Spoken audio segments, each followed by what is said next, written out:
तमाम तस्वीरें न्यूज 11 भारत आप तक पहुंचा रहा है। हमारे साथ गेस्ट पैनल भी जुड़ चुके हैं। कांग्रेस से शमशेर आलम जी हमारे साथ जुड़े हैं। बहुत स्वागत है आपका शमशेर जी। झापा से अंशु लकड़ा हमारे साथ हैं। स्वागत है अंशु जी आपका भी। और हसन नाजिर एक बार फिर से हमारे साथ जुड़े हैं आजसू से। बहुत बहुत स्वागत है आपका, आप सभी का हमारे स्टूडियो में। पहले शमशेर जी आपसे मैं सवाल इसलिए लूंगी क्योंकि हसन जी दोबारा आए हैं।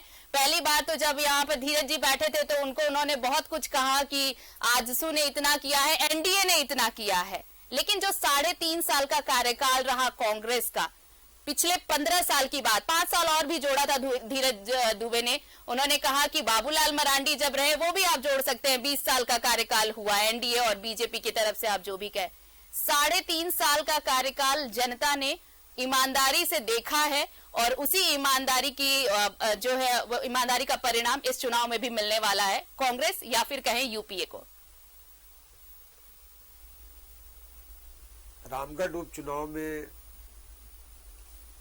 जो मतदाता मालिक का रुख नजर आया, या जिस तरह से गठबंधन के नेता माननीय हेमंत सोरेन जी, विधायक दल के नेता आलमगीर आलम साहब, प्रदेश अध्यक्ष राजेश ठाकुर सहित जेएमएम और कांग्रेस पार्टी के तमाम कार्यकर्ता और नेता जब जन संपर्क में गए और जिस तरह से लोगों में हमारे प्रत्याशी के प्रति जो सहानुभूति झलका, या फिर हम लोगों ने, चाहे वो पेंशन का सवाल हो, इस सहानुभूति पे बहुत सवाल उठे हैं शमशेर जी। मैं बता रहा हूँ, मैं आ रहा हूँ। हाँ।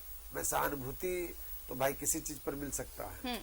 तो ऋण माफी, किसानों का जो हमने ऋण माफी किया, या जो हमने पेंशन योजना लागू की।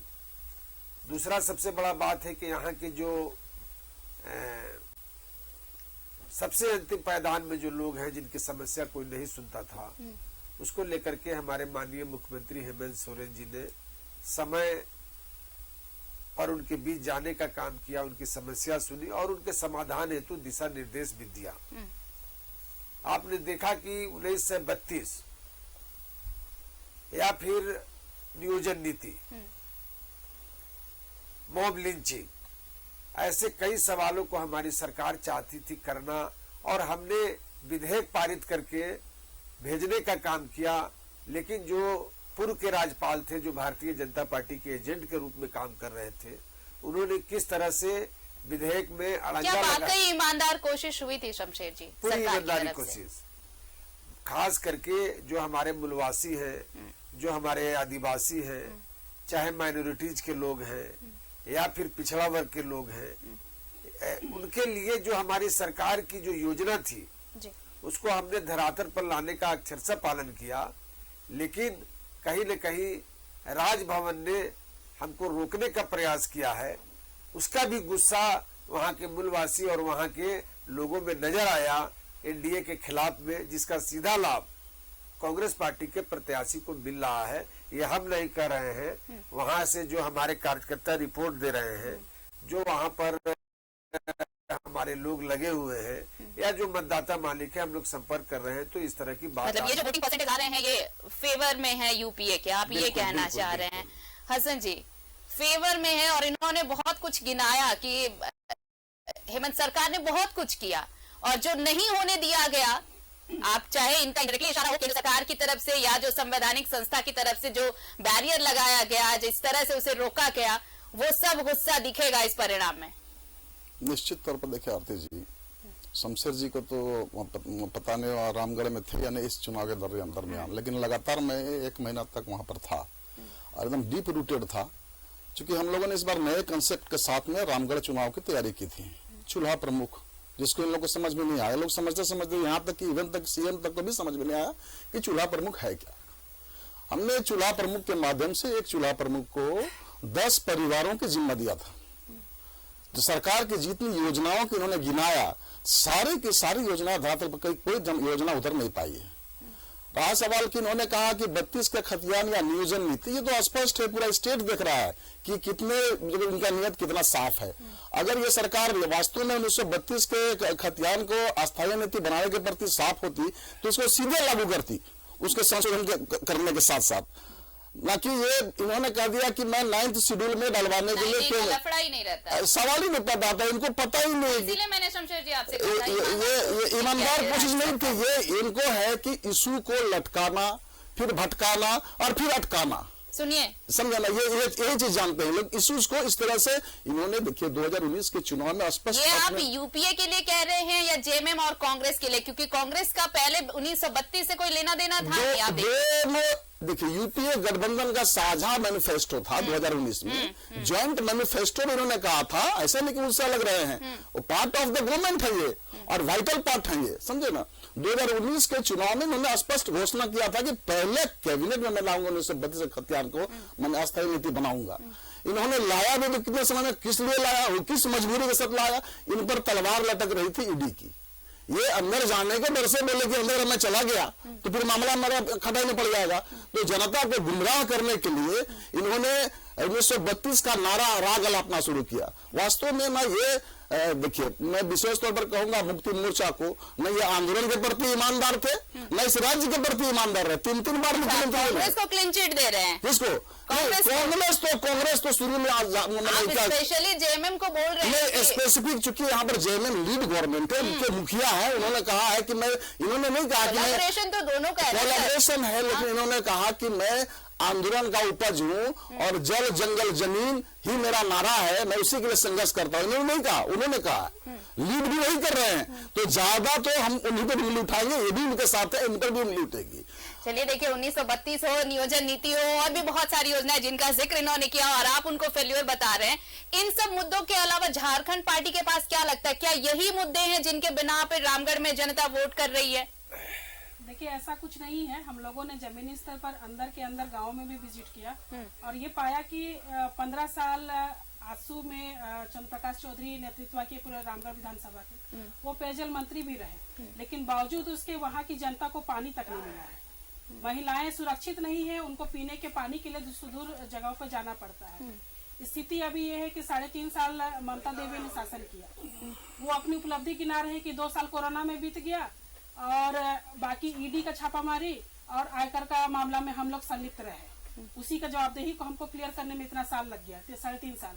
और नतीजा यह दिखता है कि सिर्फ शेड निर्माण हुआ, यात्री शेड बनाया गया, हैंडपंप लगाया गया, लेकिन हैंडपंप में पानी नहीं आ रहा है।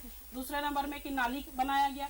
इन उपलब्धियों को गिना रहे हैं। मतलब आप बुनियादी सुविधाओं का जिक्र कर रही हैं कि 1932 तो बाद की बात है, नियोजन नीति बाद की बात है, लोगों को जो पानी चाहिए, जो इलेक्ट्रिसिटी चाहिए, जो सड़क चाहिए, वो भी नसीब नहीं हो रहा है। और दूसरी सबसे बड़ी बात है कि एक बच्चे को इन लोगों ने राजनीतिक मोहरा बना के चुनाव के मैदान में उतारा है। सहानुभूति वोट का ये प्रयास कर रहे हैं। देखिए, मैं इसी की बात कर रही थी शमशेर जी, देखिए सवाल उठे हैं, मैंने नहीं उठाया। और बिल्कुल जनता इस चीज को नकार दे रही है। जनता पूरी चाह रही है कि 15 साल हम लोगों ने जो झेला है, 3.5 साल इधर ममता को भी हम लोगों ने झेला है, उसके पति को अभी बजरंग महतो को लाया गया है। एक बार से पति चले गए सांसद में, पत्नी को सुनीता चौधरी को लाया गया है, दूसरी की पत्नी अंदर है तो लोगों ने अपने पति को सामने में रखा गया है। बस ये पति पत्नी का राजनीति चल रहा है। क्या ये सवाल उठता है कि दोनों पार्टियों में इतने लंबे समय तक किसी एक कार्यकर्ता को इन्होंने टिकट क्यों नहीं दिया? देखिए शमशेर जी, कार्यकर्ता को टिकट क्यों नहीं मिला? मान लीजिए अगर ममता जी अंदर चली गई तो क्या पार्टी में कोई और दूसरा चेहरा नहीं था जिन्हें वहां पे दिया जा सकता था टिकट? और दूसरी चीज, दोनों सवाल का जवाब मैं इसी समय चाहूंगी कि क्या वाकई 4 महीने के बच्चे को इलेक्शन कैंपेन में ले जाकर सिंपैथी वोट या फिर विक्टिम कार्ड खेलने की कोशिश की गई? सबसे पहले तो मैं ये बता दूं कि जिन चीजों की चर्चा आप लोग कर रहे हैं बच्चे को लेकर के, नहीं, ये मेरा सवाल नहीं है, मैं पहले स्पष्ट कर दूं। मैडम ने कहा हाँ, कि आपके साथ बैठी हैं, बच्चे को लेकर के, तो ये कोई नई चीज नहीं है।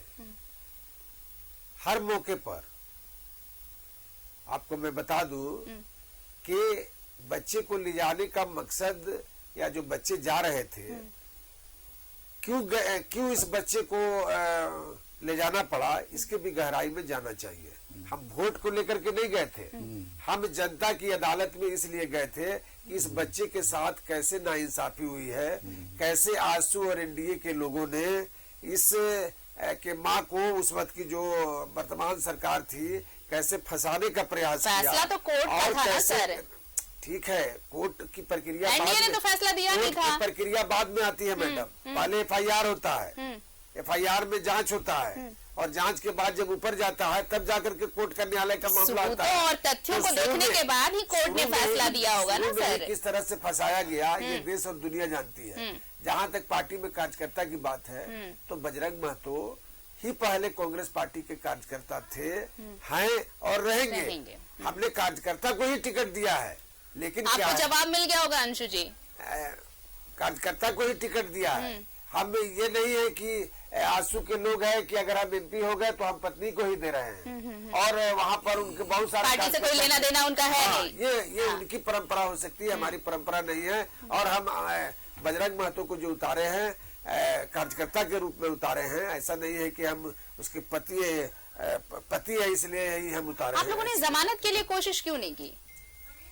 जमानत की प्रक्रिया होती है, ऐसा थोड़ी है कि हम लोग बैठे वक्त लंबा हुआ ना सर, ये मेरा मतलब मुझे ऐसा लग रहा था कि कोशिश क्यों नहीं हुई। मैं अपना सवाल कानूनी मामला है, कानूनी मामले को लेकर के हमारे वकील और हमारे वो कानूनी लड़ाई लड़ रहे हैं। अब सवाल है तो न्यायालय पर निर्भर करता है कि बेल देना है कि नहीं देना है, लेकिन वो तो अलग प्रक्रिया शुरू हो गई। लेकिन जनता की अदालत में हम पास कर रहे हैं। ये आज का जो भीड़ है और जो उत्साह ये दिखा रहा है कि जनता की अदालत में पास कर जाए। 2 मार्च को पास फेल का तो रिजल्ट आना ही है। हसन जी, सीधे कहा गया है कि इन्होंने तर्क के साथ पेश किया कि अगर बजरंग महतो वो वहां के कार्यकर्ता है, मतलब वहां क्या वो कांग्रेस के कार्यकर्ता हैं और उन्हें टिकट दी गई, लेकिन सुनीता चौधरी पर तो ये फिट नहीं बैठता ना। अगर आप पारिवारिक मुद्दों को लेकर आएंगे तब तो सुनीता चौधरी पर बिल्कुल ये बात फिट नहीं बैठती। देखिए, इनको शमशेर साहब जो है ना उसको क्लैरिफाई नहीं कर पाए। सुनीता चौधरी विगत चुनाव में भी रनर अप थी, जीती थी ममता देवी, सुनीता चौधरी हारी थी, यही ना है? बिल्कुल, हाँ है कि नहीं? हाँ, यही। ये इसका मतलब है कि मेरे लीडर पहले से रही है, और ये तो कोई अपराध नहीं है कि अगर घर का कोई परिवार एक लीडर हो तो सिर्फ वही लीडर है। ऐसा इंडियन डेमोक्रेसी नंबर सहयोगी बात समझाइए। बहुत अच्छा लगा कि हसन साहब ने कहा कि ये, लेकिन जो इन आइडियोलॉजी के साथ है उनके साथ जो आप नंबर 1 नंबर 2 मैं दूसरी बात कहना चाह रहा हूँ। चलिए दूसरी बात मैं कहना चाह रहा हूँ, फंसाने की बात है तो आप इस स्टेट में मेंबरशिप लेजिस्लेटिव असेंबली का मेंबरशिप सबसे पहले किसका गया? कमल किशोर भगत का गया। लोहरदगा विधायक मेरे थे उस वक्त, तो वहां पर उसको तो हम कह सकते हैं कि कांग्रेस सुखदेव भगत ने फंसाया। देखिए, इनका भी सवाल आप जिस तरह से अगर देखिए दूसरी चीज है कि अगर ममता देवी को हमने फंसाया, साजिश किया, तो 3.5 साल गवर्नमेंट में थे, ये मैंने यूपीए गठबंधन सरकार में थी ना, इनको लगता कि इनके साथ साजिश हुआ है तो वो भी रिलेट कराते, है ना? वो पूरे न्यायिक प्रक्रिया में जो है, जो अपना जो है जांच, जो एजेंसी के साथ जांच करवाते हैं, लगता कि इनको गलत फंसाया गया है तो उनको उससे हटवाते। लेकिन 3.5 वर्ष तक इन्हें चुप्पी साझा रखा। इसका मतलब इन्हीं लोगों ने फंसा दिया ममता को, जानबूझ के शिथिल रहा, बात बदल गई है, जानबूझ के शिथिल रहा है लोग ताकि तुम जाओ अंदर, क्योंकि इन लोग को काम है फंसाने का। ऐसा है क्या? अर्जुन जी, हमें इनका काम है फंसाने का। अभी कलकत्ता कांड दूर नहीं है, अभी 3 विधायक और जीरो एफआईआर करते हैं इन्हीं के विधायक, तो ये फंसाने का खेल बहुत अच्छे जानते हैं। 0 एफआईआर जब हुआ, हाँ, ये बताइए ना। उसके बाद देखिए सवाल तो उठे, चिट भी मेरी पट भी मेरी बस आप। और इनको मैंने अनूप सिंह किनके विधायक हैं, एफआईआर क्यों कर रहे हैं, कौन करवा रहा है? और ये 3 विधायक कुंगाड़ी और राजेश और इरफान, ये किनके विधायक है, किनके खिलाफ हो रही है? तो बेचने वाले भी है और बेचवाने वाले भी है। देखिए, इतने सारे आरोप, उनका जवाब ले लेते हैं। रुकिए, आप थोड़ा सांस ले लीजिए, बताइए। देखिए, जब से हमारी सरकार बनी, हसन भाई को मालूम होना चाहिए कि जब से हमारी सरकार बनी, एन केन प्रक्रिया भारतीय जनता पार्टी और उनके सहयोगी दल कोशिश करते लगातार ये प्रयास में रहे कि कैसे सरकार को अपदस्थ कर देना है, कैसे सरकार को गिरा देना है, और उसमें कई तरह के हथगंडों को अपनाया गया, जिसमें जो विधायक जो फंसे, क्या बंगाल में हुआ, क्या नहीं, बंगाल वाले में देखिए सर, बंगाल वाले को आप उनके साथ क्यों जोड़ रहे हैं? देखिए, कहीं न कहीं ये प्रयास किया गया। जब वहां ये नहीं सके तो राजभवन के बीच लिफाफ एक आया, जो लिफाफ आपने देखा ही कि लिफाफ दिखा करके और परसों सरकार हमारी चली जाएगी, नरसों सरकार चली जाएगी। मतलब इनडायरेक्टली ब्लैकमेल करने की कोशिश ये की भी गई। प्रक्रिया अपनाया गया। हाँ। तीसरी प्रक्रिया जब ये नहीं सके तो ईडी और सीबीआई का किस तरह से यहाँ पर इस्तेमाल हुआ, ये भी देश और दुनिया देखी। लेकिन मैं धन्यवाद देता हूँ अपने गठबंधन के नेता हेमंत सोरेन को कि सारी चुनौतियों को उन्होंने स्वीकार किया, और चुनौती स्वीकार करने के बाद जो जनहित थे, जो जन मुद्दे थे, जो हमारे झारखंड की जनता की जो जनभावना थी, उस जनभावना को लेकर के वो निकल पड़े हैं। उनके अंदर ये परवाह नहीं है कि साजिश रचने वाले कौन लोग हैं और क्या साजिश रच रहे हैं। लेकिन वो देखिए जनता की ये अदालत भी में तो चले है ना, गए हैं। अगर मेरा सिक्का खोटा नहीं है तो मुझे डर किस बात का है? मैं तो कह ही रहा हूँ। हाँ? कहाँ डर रहे हैं गठबंधन के? कौन लोग डर रहे हैं? गठबंधन के मुख्यमंत्री कहाँ डर रहे हैं? ईडी ने अगर पूछताछ की नहीं, तीनों से, विक्सल कोंगाड़ी से, इरफान अंसारी से और राजेश कच्छप से, तो वो एफआईआर दर्ज किसने कराई थी सर? नहीं, देखिए सवाल है कि एफआईआर दर्ज किस परिस्थिति में हुआ, ये भी बात है। और सवाल है कि पहले वहाँ पकड़े जाते हैं, ठीक है। अब अचानक जो है ना, अब धीरे धीरे जब जांच हो रही है तब सारे तथ्य सामने आएंगे। लेकिन ये आप समझ लीजिए कि कांग्रेस पार्टी निकालने वाले लोग हैं, फंसाने वाले लोग इनके सहयोगी दल हैं, जो किस तरह से फंसाते हैं और किस तरह से, यहाँ नहीं झारखंड हटा दीजिए ना भाई, पूरे देश में किस तरह से ये लोग थैला ले लेकर के सरकारी प्रलोभन दे करके हम जो उनका शिवसेना, जब वो अपने लोगों को नहीं बकसते हैं तो वो आपको क्या बक्सेंगे? अच्छा देखिए, ये अपनों शिवसेना से उनकी कभी सहयोगी हाँ, थी, बिल्कुल, और अपनों से भारतीय ही- जनता पार्टी को यहाँ तक पहुँचाने में शिवसेना और बाल ठाकरे का क्या रोल रहा, उसको जब ये नहीं बक्से बिल्कुल तो आप अपनों तो से ही। कांग्रेस हसन जी के देखिए, लोग- मुझे ना ये अपने जो वर्ड है ना, ये बड़ा मतलब सुनने से ही लगता है कि बहुत करीबी जो अपने लोग हैं, आप उनको कैसे, उनके साथ कैसे ऐसा कर सकते हैं? शायद कुछ हुआ होगा तभी 2019 में बीजेपी अलग चुनाव लड़ी, आजसू ने अलग अपना झंडा कर लिया, लेकिन उस वक्त लगा जो परिणाम आए, लगा कि नहीं भाई गलती हो गई है, तो उस गलती को इस चुनाव में सुधार लिया क्या? देखिए, निश्चित तौर पर 2019 का जो मसला था, जब गठबंधन होता है तो सबके अपने अपने नीति और सिद्धांत होते हैं। हम यहाँ पर क्षेत्रीय दल है, भारतीय जनता पार्टी, तो कुछ अपने रूट गए थे उस वक्त? उस तरह की स्थितियां थी बनी कि जो शायद हम लोग आपस में तालमेल नहीं हो पाया, कुछ राजनीतिक मतभेद हुए, हो सकता है कि बहुत सारे इश्यूज रहे होंगे, लेकिन इन प्रकार गठबंधन हम लोग दोनों के बीच में नहीं हो पाया। हमने अलग अलग अपना लड़ाई का शुरुआत किया, लड़े भी, और आपको मैंने तभी भी कहा था कि मैं उस लड़ाई में मेरा, हमको अपना भी आकलन का पता चला कि हम कितने पानी में हैं। हम 13 जगह पर सेकंड थे अकेले लड़के भी, और 17 जगह पर थर्ड थे, समझे ना। अगर हम उस चुनाव में भी गठबंधन के साथ लड़े होते तो आज शायद ट्रेजरी, मतलब फर्स्ट आप तभी आ सकते हैं जब आप बीजेपी के साथ हो। नहीं, गठबंधन का मसला देखिए, हम क्षेत्रीय दल है, रीजनल फोर्स है, हम लड़े, हमने पिछले बार लड़ा था 53 जगहों पर। 53 जगहों पर जो है ना, हमारा मैक्सिमम लिमिट कितना तक गया है? 6 एमएलए मेरे हुए हैं, हाँ। 6 ही एमएलए मैक्सिमम गया है ना, उससे हम नहीं हो पाए हैं, यह स्पष्ट है, ये जगजाहिर। हम कितनी बड़ी बड़ी बात कर रहे, बेकार बात है।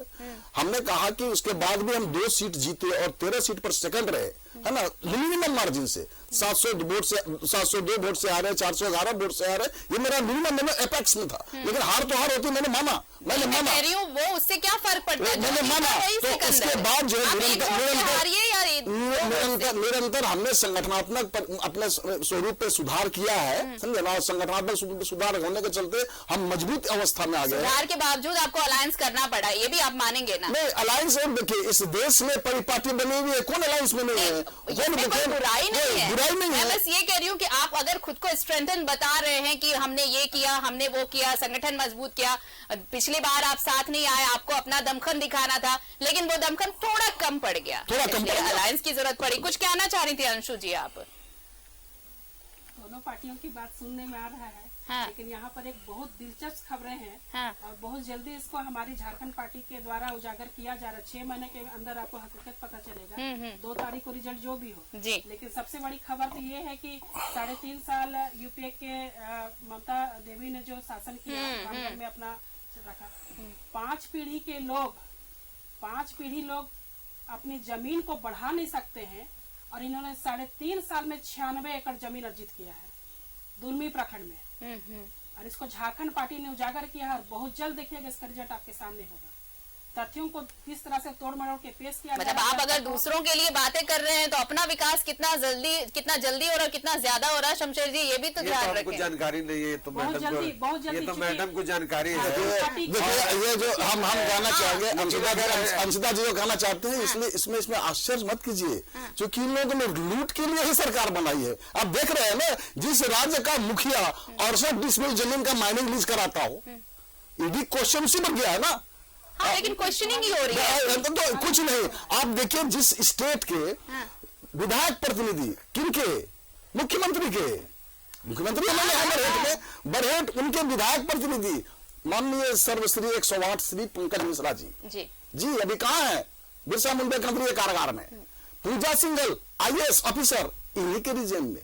अभी वीरेंद्र कुमार राम, पूजा सिंघल के भी बहुत सारे कार्यकाल, रघुवर दास के कार्यकाल कार्यकाल का होना, कार्यकाल का सीक्वेंस को देखिए आप ना, कार्यकाल तो लंबे समय से आता है। देखिए लूट की परिपाटी इनकी बनी हुई है, और ये अभी की बात नहीं है, इसका पीछे थोड़ा चले जाइए आप। अभी तो वीरेंद्र राम अभी थोड़ा पीछे जाना चाहते हैं। जिनके मुखिया यहाँ पर बैठे, जिनके नेतृत्व में ये हैं, अगर ये ईमानदार होते ना तो 1993 में ये अलग राज्य बन चुका होता। नहीं क्यों बना? ये जग जाहिर है 3 करोड़ 4 करोड़ का मामला था, और नहीं बना। हाँ नहीं बना। प्राथमिकता कहाँ दिया? 2000 से 7 साल पहले ही ये प्राथमिकता कहाँ दिया? मुद्रा पर, मुक्ति पर नहीं, मुद्रा पर। और बता दे, ये बिकने वाले थे, खरीदने वाले कौन थे? यही शमशेर आलम साहब थे, खरीदार भी यही थे। पीवी नरसिम्हा राव का समय। आप लाइव में ऐसे एकदम इतने गंभीर आरोप लगा रहे हैं। स्पष्ट है, अगर मैं गलत हूँ तो मुझे बता दिया जाए।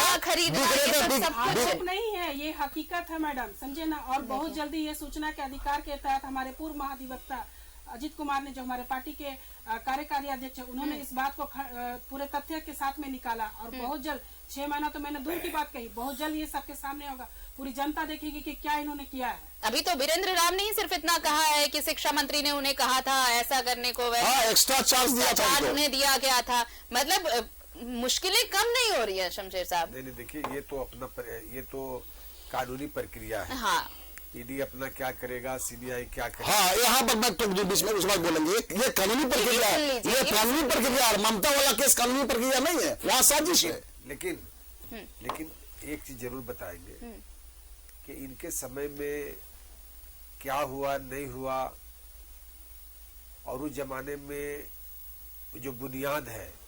वीरेंद्र राम की बात कीजिए तो वीरेंद्र राम का आज ही मैंने अखबारों में पढ़ रहा था कि स्वर्णरेखा परियोजना का मालिक कौन बना करके रखा था।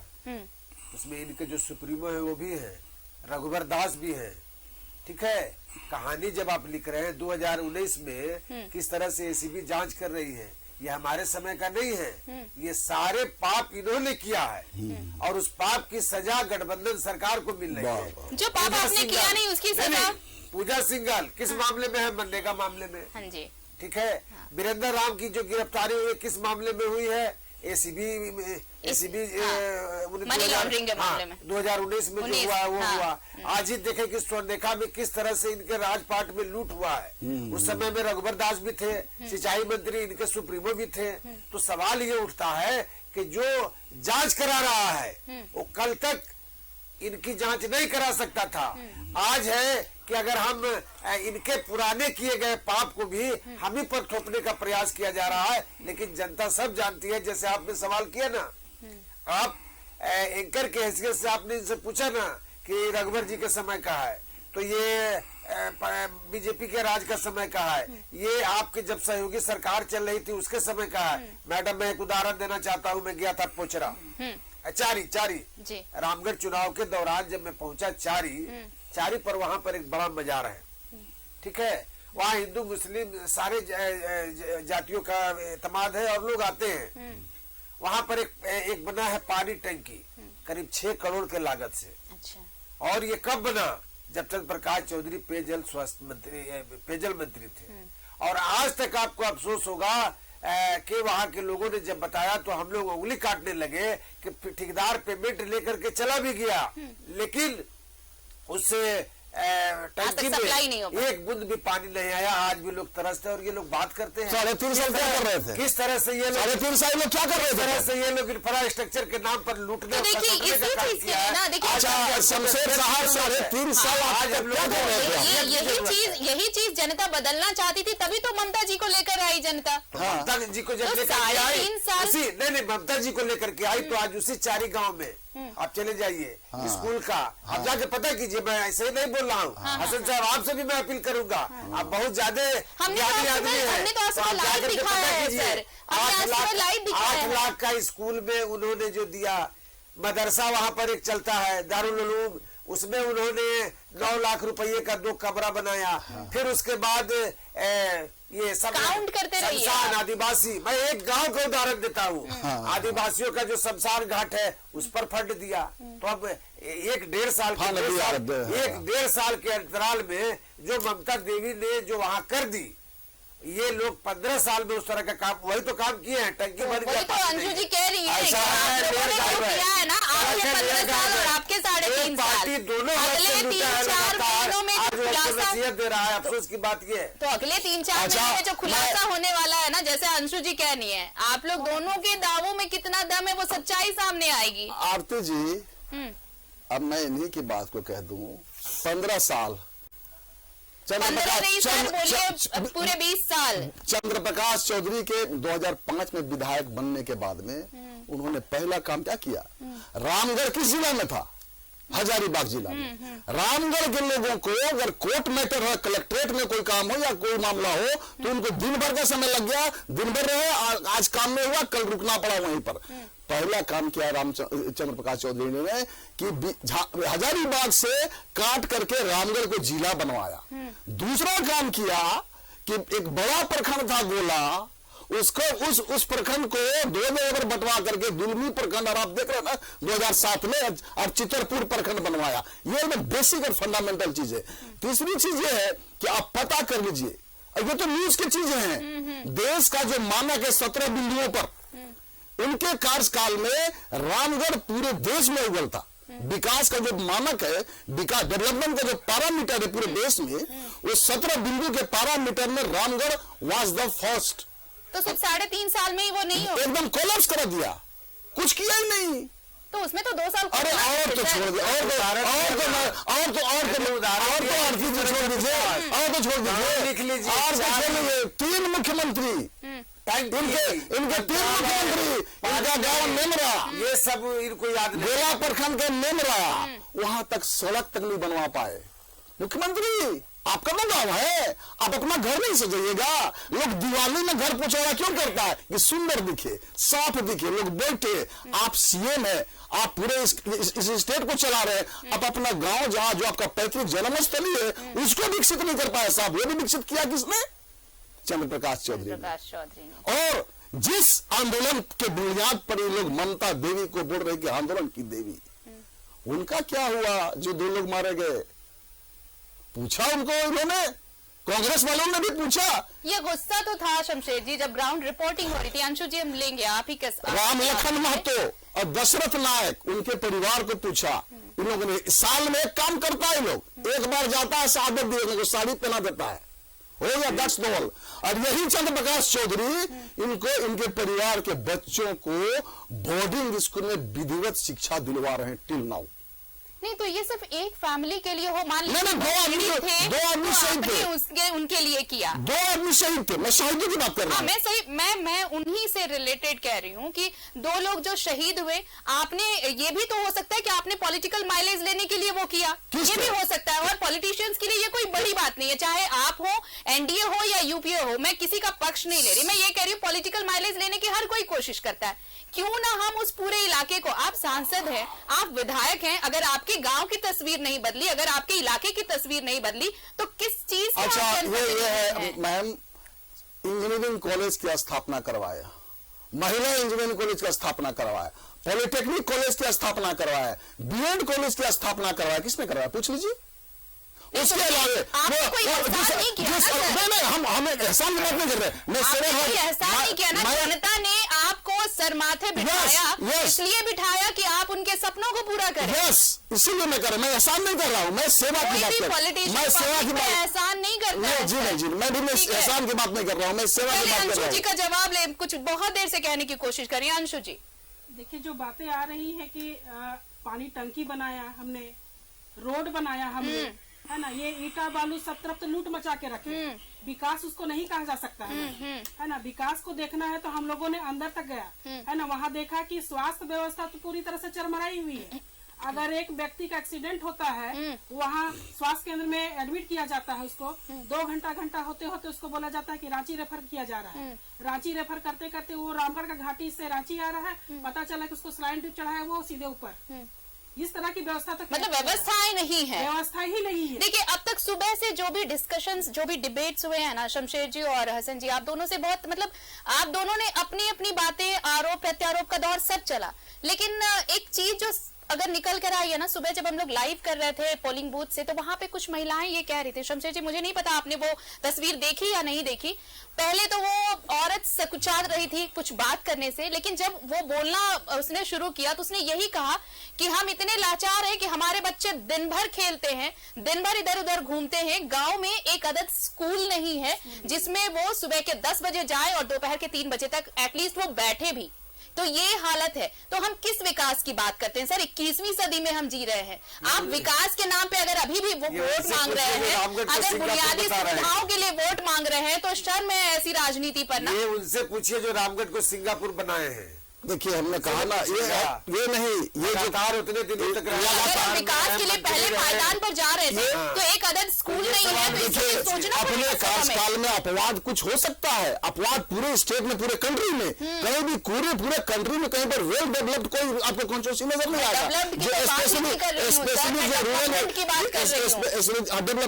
स्पेशली रूरल एरियाज में। लेकिन ये भी आप जाके पता कर लीजिए कि चंद्र प्रकाश चौधरी ने अपने कार्यकाल में कितने चीजों को वहां पर विकसित किया है, वरना रामगढ़ था क्या? रामगढ़ में जनता ने नकारा कि मुझे ये बताइए, अगर विकसित किया डेमोक्रेटिक सिस्टम में जनता जनार्दन होती है, लोकतंत्र में लोग आपने कहा था पहले वाले डिस्कशन में बेहतर विकल्प की तलाश की जनता ने। हाँ, चला कोशिश किया कि हो सकता है, होता है कि देखते हैं इसको देख लिए इतना दिन, और एक बार दूसरे को देख के देख लेते हैं, हो सकता है कि इससे ज्यादा अच्छा निकले। लेकिन जो जिस मकसद से उनको रखा चुना, वो मकसद उनको कारगर नहीं हुआ। अब उसी का जवाब आज दे रही है। आज जो देख रहे हैं ना कि इतने बड़े पैमाने पर लोग बूथों पे क्यों में खड़े हैं, उसके पीछे ये परिवर्तन को स्पष्ट संकेतित कर रहे हैं। मतलब आपको लगता है ये परिवर्तन 100% गारंटी है, 100% परिवर्तन तो सचमुच होगा, है ना, क्योंकि क्षेत्र में जब हम लोगों ने दौरा किया, झारखंड पार्टी के हक में होगा, झारखंड पार्टी के हक में भी 100% होगा, इसलिए कि लोग वहाँ बदलाव चाहते हैं, त्रस्त है ना, भय भूख भ्रष्टाचार वहाँ पर व्याप्त है। आज भी लोग ये बातों को कह रहे हैं कि हमारा घर का बच्चा है जो पीजी तक की पढ़ाई करना चाहता है, ठीक है, वहाँ पर प्राइवेट कॉलेज है, लेकिन फीस इतनी है कि हम लोग उसको बियर नहीं कर सकते। कॉलेज के स्टूडेंट है, उनका सुबह निकलते हैं बस से जाने के लिए, आज तक किसी भी सरकार ने वहाँ पर अपना सत्ता रखा, जो भी रखा, लेकिन किसी भी स्टूडेंट के लिए लोगों ने ये तय नहीं किया कि ये बस विद्यार्थियों के लिए फ्री रहेगा। पीजी तक की पढ़ाई के लिए लोग वहाँ सोचते हैं, चाहते हैं हमारे बच्चे काबिल बने। हो सकता है पढ़ाई के मामले में देखा जाएगा तो सारे लोगों को या तो एक छोटा सा सवाल, समय खत्म हो रहा है। शमशेर जी, क्या पहले लग रहा था neck to neck fight UPA और एनडीए में, झापा की एंट्री से क्या वाकई ये मुकाबला त्रिकोणीय है? नहीं, देखिए लड़ाई तो वहाँ आमने सामने की है, कांटे की टक्कर यूपीए और एनडीए वर्सेज यूपीए। बाकी लोग अपनी उपस्थिति दर्ज करा रहे हैं, अपनी पार्टी का प्रचार कर रहे हैं, प्रसार कर रहे हैं। अंशु जी, लेकिन लड़ाई सिर्फ यूपीए और एनडीए में है। और आप देखेंगे कि 2 दिन पहले से जिस तरह से इन्होंने कहा चूल्हा प्रमुख, सारे चीजों को लोग नकार करके ममता देवी के प्रति लोगों का सहानुभूति है। होली किसकी फीकी पड़ेगी हसन जी? बहुत शॉर्ट में समय समाप्त हो रहा है। होली वो देख लीजिएगा, हाथ कंगन को, हाथ कंगन को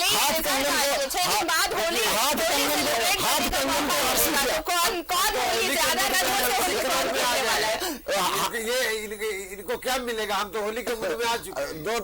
देखिए, स्पष्ट है 75:25 का ही रेशियो रहेगा। देखिए 75। चलिए अंशु जी बस मुस्कुरा रही हैं, उनको लग रहा है कि ये जो भी हो रहा है उसके अलग रिजल्ट कुछ अनएक्सपेक्टेड होने वाला। बहरहाल ये सब तो अब मतपेटियों में कैद हो रहा है, 2 को सामने आएगा 2 मार्च को कि फैसला किन के हक में जाना। बहरहाल बहुत बहुत शुक्रिया आप तीनों का हमारे स्टूडियो में आने का, बहुत बहुत शुक्रिया अंशु जी, हसन जी और शमशेर जी, आप तीनों का। तो रामगढ़ उपचुनाव